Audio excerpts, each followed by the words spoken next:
जो हमारा चैप्टर है द एड्रेस, इसमें जो स्टोरी स्टार्ट होती है उस टाइम क्या होता है, जो लैंड देश होता है वो अपनी आज़ादी के लिए युद्ध लड़ रहा होता है। और वो जो युद्ध होता है वो इतना भयंकर होता है, लंबा भी चलता है और भयंकर भी होता है। और उसमें क्या होता है, मतलब डिसीजन कोई भी मतलब निर्णय आने की दिखाई नहीं दे रहा था कि कोई कौन जीतेगा और कौन हारेगा, किस डिसीजन पर ये जाएगा युद्ध। और जो हमारी ऑथर होती है यानी लेखिका होती है वो ये क्या होती है, सेना में भर्ती हो जाती है। और मतलब सब लोगों को शक होता है कि मतलब सब लोग इस डाउट में होते हैं कि कोई भी सैनिक युद्ध से जीवित लौटकर वापस अपने घर पे भी आएगा। और जो हमारी राइटर होती है उसकी माँ क्या होती है, उनको क्या होती है, अपने जो घर के जो सामान होता है, जो कीमती चीज़ें होती है, उनको क्या होती है, उनकी चिंता सता रही होती है। तो उनके पास क्या होता है, ढेर सारे चांदी के छुरे कांटे तथा मतलब और भी कोई एक्सपेंसिव पुरानी चीज़ें थी उनके पास में। एक दिन क्या होता है, जब वो कहीं बाहर जा रही थी तो क्या होता है, उनको अपनी एक पुरानी सहेली मिल जाती है और जिसका नाम होता है मिसिज डॉर्लिंग। और वो क्या करती है, जो मिसिज ऐसे होती है, फिर उसके मतलब बातों बातों में बताती है कि मुझे तो ऐसे ऐसे सामान की चिंता हो रही है वो। तो फिर क्या होता है, वो मिसिज डॉर्लिंग क्या होती है, उसका भरोसा जीत लेती है और वो बोलती है कि तुम मुझे अपना सामान दे दो, मैं उसे बहुत अच्छे से रखूँगी। और फिर वो बातचीत करके उसका मिसिज एस का भरोसा जीत लेती है। और फिर मिसिज एस क्या होती है, जो उसको प्रस्ताव देती है उसको स्वीकार कर लेती है और उसको धन्यवाद बोलती है। फिर क्या होता है, जो हमारी राइटर होती है वो मतलब आधे युद्ध के बीच में क्या होता है, कुछ समय टाइम के लिए अपने घर पर वापस लौट आती है। फिर वो देखती है कि उसका मतलब उनका जो रूम होता है वो तो चेंज हो चुका है, उसमें कुछ चीज़ें वहाँ से उसको गायब दिखाई देती है। तो वो हैरान हो जाती है। फिर वो अपनी माँ से पूछती है। फिर क्या होती है, उसकी माँ उसको मिसिज डॉर्लिंग के बारे में बताती है कि जो वो मिसिज डॉर्लिंग है वो चांदी के छुरी कांटे पात्र पुरानी प्लेटें कप प्याले क्या हो गए है वो अपने घर ले गई थी। और उसने मिसिज डॉर्लिंग ने प्रॉमिस किया कि वो सब चीज़ों को मतलब ध्यान से रखेगी। परंतु जो मिसिज एस होती है वो उससे ये प्रॉमिस नहीं लेती कि जब भी हम युद्ध समाप्त हो जाएगा तो तुम मुझे ये सामान वापस दे देना, वो उससे ये प्रॉमिस नहीं लेती है। फिर क्या होता है, प्रॉमिस नहीं लेती, वो सामान वापस दे देगी। तो फिर अगले दिन क्या होता है, मिसिज डॉर्लिंग क्या होती है फिर से वापस आ जाती है और उसकी जो पीठ क्या होती है चौड़ी होती है। और उसके पास क्या होता है कि भारी सूटकेस होता है जिसमें वो सारी चीज़ें भर लेती है, सारा सामान, और अपने घर पे ले जाती है। और जो हमारे राइटर उनकी माँ क्या होती है, उन दोनों का इंट्रोडक्शन करवाती है। फिर क्या होता है, जब पहली बार मतलब जब हमारे राइटर होती है उन्होंने मिसिज डॉर्लिंग को देखा था तो वो मार्कोनी स्ट्रीट में घर नंबर 46 में रहती थी, उनका एड्रेस था। फिर क्या होता है, जो उनकी माँ होती है उसको बोलती है कि तुम ये एड्रेस याद रखना। फिर क्या होता है, जब वो हमारी राइटर होती है युद्ध वगैरह समाप्त हो जाता है, वो वापस भी आ जाती, तो फिर क्या होता है, उसको एक अरसा हो जाता है, वो उस एड्रेस को तो याद रखती लेकिन फिर लेकिन वो कभी भी उस सामान को वापस लेने के नहीं जाती। फिर क्या होता है, उनकी मम्मी की डेथ हो जाती है तो फिर उसको मतलब अपनी माँ की याद आती, तो फिर उसको वो सारा सामान याद आता है। वो सोचती है कि तो ठीक है, तो जाकर ले आते हैं। फिर लेकिन फिर उसके पास क्या होता है, वो जिस कमरे में रह रही थी वो छोटा होता है, उसमें इतना स्पेस भी नहीं होता कि वो सारी चीज़ों को रख सके। फिर भी वो सोचती है कि चलो सामान ले आती हूँ, इससे क्या होते हैं मम्मी की थोड़ी बहुत यादें भी ताज़ा हो जाएगी और उन चीज़ों को देख भी लेगी। तो वो क्या करती है, वहाँ पर ट्रेन पकड़कर मार्कोनी स्ट्रीट में चली जाती है। और फिर जैसे ही वो 40 नंबर 6 हाउस में पहुँचती है तो डोरबेल बजाती, तो एक लेडीज़ होती है वो आधा दरवाज़ा खोल कर देखती है कि बाहर कौन है। फिर क्या होती है, वो वैसे तो उसको पहचान लेती है मिसिज एस की बेटी को, जो हमारा राइटर उसको, लेकिन फिर वो ऐसे बिहेव करती है कि जैसे उसने नहीं पहचाना हो। फिर वो जो हमारे राइटर होती है उसको लगता है कि शायद वो रॉन्ग एड्रेस पे आ गई है, लेकिन जैसे ही वो मिसिज डॉर्लिंग को देखती है तो उसका मतलब उसका जो ये कन्फ्यूज़न होता है कि शायद वो रॉन्ग एड्रेस पे आई है तो उसका दूर हो जाता है, क्योंकि उसने क्या कर रखा था, राइटर की माँ का कार्डिगन पहन रखा था जो कि ग्रीन कलर का होता है। तो फिर उसको पता श्योर हो जाता है कि वो सही एड्रेस पे आई है। फिर तभी क्या होता है, मिसिज डॉर्लिंग वैसे तो बिहेव कर रही थी कि उसने पहचाना नहीं है, लेकिन फिर वो अचानक से उससे पूछ लेती है कि तुम युद्ध से जीवित कैसे वापस लौट आई। और वो राइटर को मतलब लेखिका को अंदर घर के अंदर भी नहीं बुलाती और दरवाज़ा बंद कर देती है। फिर जो लेखिका होती है फिर से मतलब जो एड्रेस लिखा होता है उस पर दृष्टि डालती है और फिर वापस से वो स्टेशन पे आ जाती है और अपनी माँ की यादों में खो जाती है। तो उसकी जो मिसिज डॉर्लिंग से पहले जो मुलाकात होती है वो तो मतलब उसका जिस उद्देश्य से वो गई थी वो पूरा नहीं हो पाता, लेकिन वो फिर से हार नहीं मानती। वो सोचती है कि मैं दोबारा फिर से जाऊँगी। और फिर वो दोबारा जाती है तो उस बार क्या होता है, जो मिसिज डॉर्लिंग होती है उसकी 15 साल की बेटी होती है, वो दरवाज़ा खोलती है और उस टाइम क्या होता है, मिसिज डॉर्लिंग घर पे भी नहीं होती। और वो अपनी मिसिज डॉर्लिंग की बेटी होती है, वो लेखिका को घर के अंदर बुलाती है और बोलती है कि तुम अंदर आके बैठ जाओ, मम्मी अभी घर पे नहीं है, तुम इधर बैठकर वेट कर लो। और मिसिज डोर जो राइटर होती है वो लड़की के पीछे पीछे उनके अंदर गलियारे में भी चली जाती है, और उसने वहाँ पर एक मोमबत्ती स्टैंड देखा जो कि एक मिरर के पास में रखा हुआ था, और वो बैठक में पहुँच गई। उसने चारों ओर मतलब जहाँ तक वो देख पा रही थी उसने देखा कि सब जगह क्या थी, उसी के घर के सामान की सारी चीज़ें हुई थी, और मतलब उनको बिल्कुल ऐसे रखा हुआ था, इधर उधर बिखरा हुआ, और मतलब अच्छे से ऑर्गेनाइज नहीं कर रखा था उन्होंने उन चीज़ों को। और उस फर्नीचर भी क्या था, उन्होंने तोड़ फोड़ दिया था, और घर में से मतलब सीलन की बदबू आ रही थी। फिर क्या था, वो एक मेज़ पर बैठ जाती है और फिर सामने वो मेज़ पोस्ट को देखती है, तो उसको याद आता है कि ये मेज़ पोस्ट तो उसका ही है जो कि एक बार उस पर जलने का दाग का निशान बन गया था, और उसकी मम्मी ने उसको ठीक भी नहीं किया था। फिर वो लड़की बताती है कि माँ आने वाली है और उन्होंने चाय बना रखी है, तुम भी ले लो। और वो लड़की होती है, मिसिज डॉर्लिंग की बेटी होती है, वो उसको एक चाय का प्याला थमा देती है, और फिर वो एक डब्बा खोलती है और उसमें से क्या होते है, वो कुछ चम्मचें निकालती है, और उसके जो वो चम्मच वगैरह छुरी काटे वो निकालती है, वो सब क्या होते हैं जो हमारी राइटर होती है उनकी मम्मी यानी मिसिज एस की होती है। फिर वो महसूस करती है कि जो हम चीज़ें रोज़ाना हम यूज़ करते हैं ना, तब तो उनके ऊपर ध्यान नहीं देते क्या है क्या नहीं है, और जब वो चीज़ें हमसे दूर चली जाती है तो फिर हमें उनकी अहमियत पता चल जाती है। और वो फिर राइटर सोचती है कि जब मैंने तो इतने टाइम तक कभी ध्यान भी नहीं दिया था कि जो छुरी कांटे वगैरह सब है ये सब चांदी के है। एक बार तो उसको होता है कि वो दराज खोल ले और सब चम्मच कांटे निकाल कर ले जाए, लेकिन फिर वो ऐसा नहीं करती, और वो ना ही उन्हें देखने के लिए वहाँ पर रुकी, और वो फिर ना ही वो राइटर को ये इच्छा होती है कि वो मिसिज डॉर्लिंग से मिलकर फिर वापस जाए, और वहाँ से वो अपनी ट्रेन पकड़ने के लिए चल पड़ती है।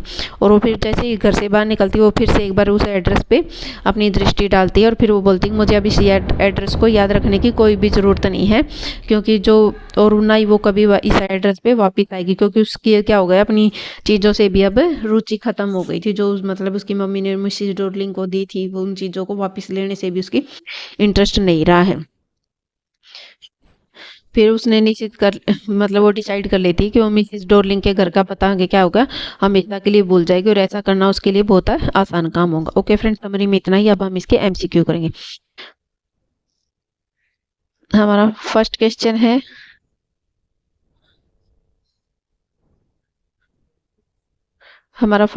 है, friend, how did Mrs Darling treat the author when the author visited her. इसमें पूछा गया कि जो मिसिज डॉर्लिंग होती है जब ऑथर यानी मार्गा मिंग को उनके घर पे जाती है तो वो कैसे ट्रीट करती है उनको। ए ऑप्शन है वार्म एंड वेलकमिंग, बी है कोल्ड एंड इनहॉस्पिटेबल, सी है ओवरजॉयड, डी है बोथ ए एंड सी। तो इसका राइट आंसर हो जाएगा हमारा B option, cold and inhospitable. Next question है friend, her face gave absolutely no sign of recognition, who is her. मतलब कि उसके चेहरे से पता चल रहा था कि उसने उसको नहीं पहचाना है, तो वो कौन है। ए ऑप्शन है मिसिज एस, बी है मिसिज डॉर्लिंग्स डॉटर, सी है मिसिज डॉर्लिंग, डी है मिसिज एस डॉटर। तो इसका राइट आंसर हो जाएगा हमारा सी ऑप्शन, मिसिज डॉर्लिंग। मतलब जब ऑथर उनके घर पे जाती है और वो गेट खोलती है, आधा गेट खोल कर देखती है तो वैसे बिहेव करती है कि उसने बिल्कुल भी नहीं पहचाना है उसको। हमारा नेक्स्ट क्वेश्चन है friend, in what attire did the author find Mrs Darling. मतलब जब वो ऑथर होती है हमारी मिसिज डॉर्लिंग के घर पे जाती है तो उन्होंने कैसे कपड़े पहने हुए थे। ए ऑप्शन है author's mother green knitted cardigan, B है author green knitted cardigan, D है author is unable to recognise it. मतलब जो ऑथर होती है वो उसको पहचान नहीं पाती कि उसने, सॉरी फ्रेंड, डी है, ये डी आएगा इधर, not mentioned in the story. मतलब स्टोरी में मेंशन नहीं किया गया है, तो इसका राइट आंसर हो जाएगा हमारा A option, author's mother's green knitted cardigan. Next question है, I thought that no one had come back, why does Mrs Darling say this. मतलब जो मिसिज डॉर्लिंग होती है वो ऐसा क्यों बोलती है कि जो युद्ध में से कोई भी वापिस, मतलब तुम्हारे परिवार में से कोई भी वापिस नहीं लौट कर आएगा, ऐसा क्यों बोलती है वो। ए ऑप्शन है because she was happy to see the protagonist, मतलब कि जो प्रोटोगेनिस्ट है उसको देखकर खुश हो जाती है। बी है because she had been waiting for the protagonist for a long time, क्योंकि वो प्रोटोगेनिस्ट का मतलब लंबे टाइम से वेट कर रही थी। सी है because she thought everyone in the protagonist family were dead, क्योंकि वो सोच रही थी कि जो मतलब ये हमारे राइटर है इनकी फैमिली के सब लोग क्या है युद्ध में मारे गए हैं। डी है नन ऑफ द अबोव, इसका राइट आंसर हो जाएगा हमारा C option, because she thought everyone in the protagonist family were dead. Next question है what was the address that the author's mother asked her to remember. जो author की mother होती है Mrs S, वो उनको कौन सा एड्रेस याद रखने के लिए बोलती है। ए ऑप्शन है नंबर 50 मार्कोनी स्ट्रीट, बी है नंबर 46 बेकर स्ट्रीट, सी है नंबर 54 मार्कोनी स्ट्रीट, डी है नंबर 46 मार्कोनी स्ट्रीट। तो इसका राइट आंसर हो जाएगा हमारा D option number 46 Markovnikov street.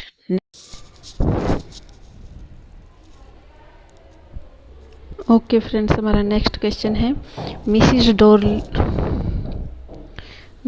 Darling was Mrs Darling was of Mrs S. Mrs Darling होती है वो मिसिज एस की क्या होती है। ए ऑप्शन है ए सिस्टर, बी है एन ओल्ड एक्वेंटेंस, बी है एन ओल्ड फ्रेंड, डी है ए रिलेटिव। इसका राइट आंसर हो जाएगा हमारा B option an old acquaintance. Next question है Mrs Darling took the possessions of the things on the pretense of।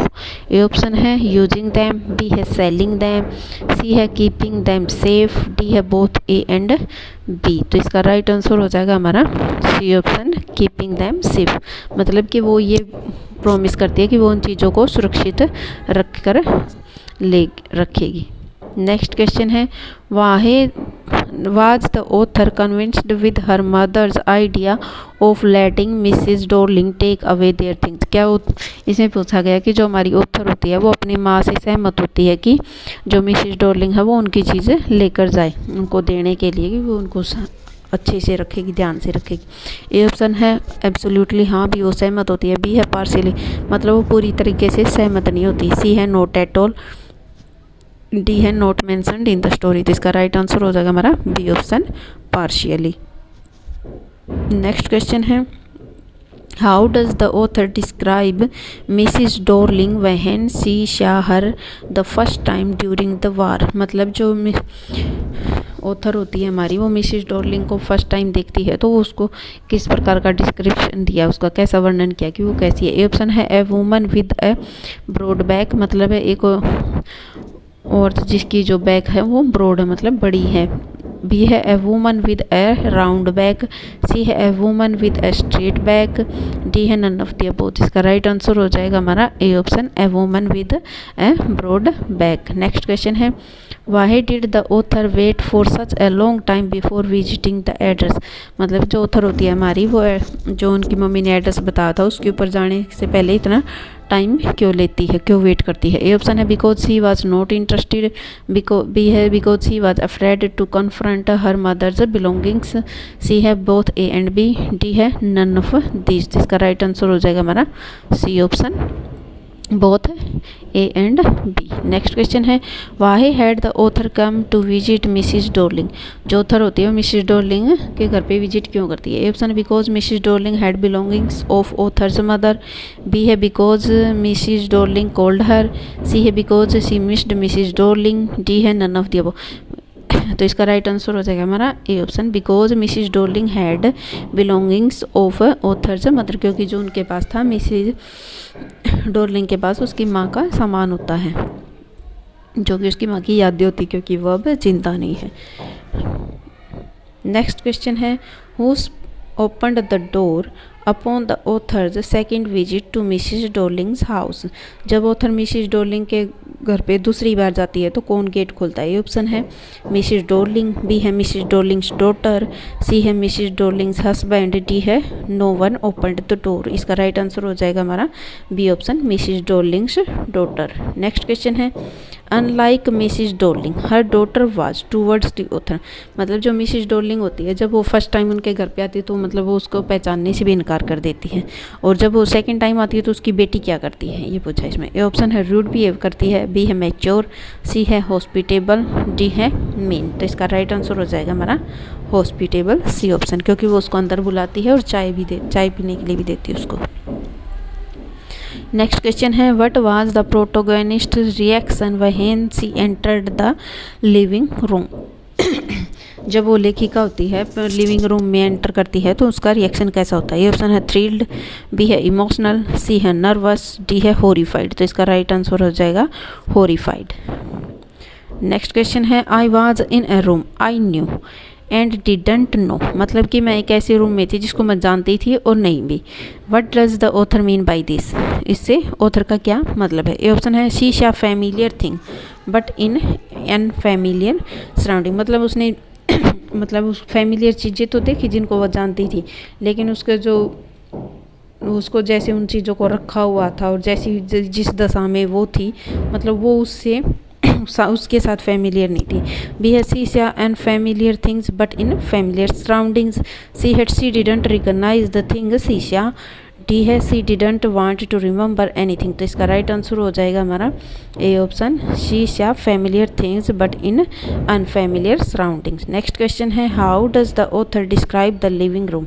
जो author है हमारी वो लिविंग रूम को कैसे डिस्क्राइब कर रही है। ए ऑप्शन है मगी स्मेल, बी है स्ट्रेंज एटमॉस्फेयर, सी है सोफिस्टिकेटेड, डी है बोथ ए एंड बी। तो इसका राइट आंसर हो जाएगा हमारा D option, both A and B. Next question है in what condition did the author find the living room. A option है haphazard, B है वेल अरेंज्ड, सी है empty, D है ओल्ड फैशन्ड। तो इसका राइट आंसर हो जाएगा हमारा ए ऑप्शन। नेक्स्ट क्वेश्चन है the author remembered that the woollen table cloth had. मतलब जो ऑथर होती है उसको याद होता है कि जो वुलन टेबल क्लॉथ है वो उसको क्या हो गया था। ए क्या है उस पर। ए ऑप्शन है एन इंक मार्क, स्याही के धब्बे का निशान है, बी है अ डिफेक्ट, सी है अ बर्न मार्क मतलब जलने का निशान है, डी है नन ऑफ द अबव। इसका राइट आंसर हो जाएगा हमारा सी ऑप्शन है बर्न मार्क। नेक्स्ट क्वेश्चन है according to the author when do we notice the things in the house. Author के हिसाब से हम चीज़ों को घर में चीज़ों को कब नोटिस करते हैं। ए ऑप्शन है when they are out of our sight, B है when they are used, C है when they are shown, D है ऑल ऑफ द अबव। इसका राइट आंसर हो जाएगा हमारा A option when they are out of our sight मतलब जब वो हमारी आंखों के सामने नहीं होती तब। नेक्स्ट क्वेश्चन है what was the silver that the author was once asked to clean by her mother. इसमें सिल्वर चांदी का क्या होता है जब एक बार ऑथर को उनकी माँ उसको साफ़ करने के लिए बोलती है। ए ऑप्शन है ज्वेलरी, बी है कटलरी, सी है स्कल्पचर, डी है स्टोन्स। इसका राइट आंसर हो जाएगा हमारा बी ऑप्शन कटलरी, यानी छुरी काटी हुई। नेक्स्ट क्वेश्चन है why did the author leave Mrs Darling in a hurry. जो ऑथर होती है हमारी वो मिसिज डोर्लिंग को जल्दबाजी में क्यों छोड़ के चली जाती है। Option because she was getting late for the train क्योंकि उसको ट्रेन पकड़नी थी वो लेट हो रही थी, B because she no longer wanted to stay there क्योंकि वो और ज़्यादा टाइम तक वहाँ नहीं रुकना चाहती थी, सी है both A and B, D है नन ऑफ दी अबव। इसका राइट आंसर हो जाएगा हमारा C option both A and B. Next question है why did the objects lose their value for the author. मतलब जो ऑब्जेक्ट्स जो भी सामान था वो उनकी वैल्यू ऑथर के लिए क्यों ख़त्म हो गई थी। ए ऑप्शन है because their prices fell down क्योंकि उनकी कीमत कम हो गई थी, बी है because they were difficult to take along क्योंकि उनको साथ में ले जाना मुश्किल था, सी है because she had new objects क्योंकि उसके पास नई चीज़ें आ गई थी, D because she saw them in different surroundings. तो इसका राइट आंसर हो जाएगा हमारा D option because she saw them in different surroundings. Next question है at the end what does the author decide. Last में ऑथर क्या decide करती है। ए ऑप्शन है टू फॉरगेट द एड्रेस की वो एड्रेस को भूल जाएगी, बी है to visit next year again वो अगले साल फिर से आएगी, सी है to remember the address for ever हमेशा के लिए एड्रेस को याद रखेगी, डी है नन ऑफ द अबव। तो इसका राइट आंसर हो जाएगा हमारा A option to forget the address. Next question है who is the protagonist of the address.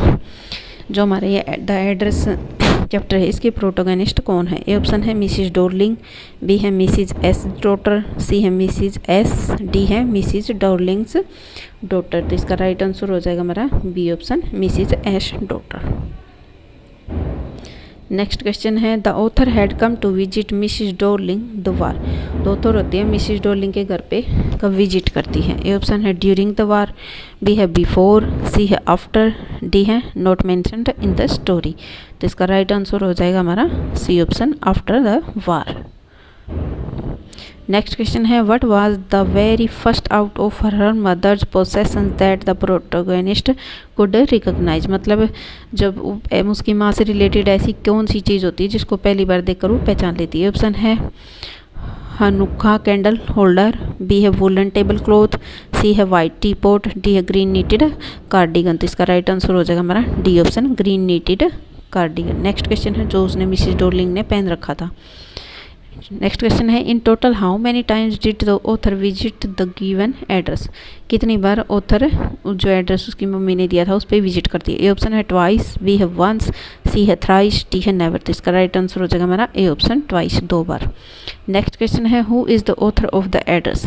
The address के ऑथर कौन है? ए ऑप्शन है मैनन उपहोफ, बी है मार्गा मिंको, सी है मैरेंटे डे मूर, डी है नन ऑफ द अबव। इसका राइट आंसर हो जाएगा हमारा बी ऑप्शन, मार्गा मिंको। नेक्स्ट क्वेश्चन है after reading the address how would you describe Mrs Darling. The address chapter को पढ़ने के बाद आप मिसिज डॉर्लिंग के बारे में क्या सोचते हैं? ए ऑप्शन है मैटेरियलिस्टिक, बी है सेल्फिश, सी है अपॉर्चुनिस्ट, डी है ऑल ऑफ द अबव। इसका राइट आंसर हो जाएगा हमारा D option, all of the above. Next question है what message does the address talk about. तो एड्रेस चैप्टर को पढ़ने के से हमें क्या मैसेज मिलता है?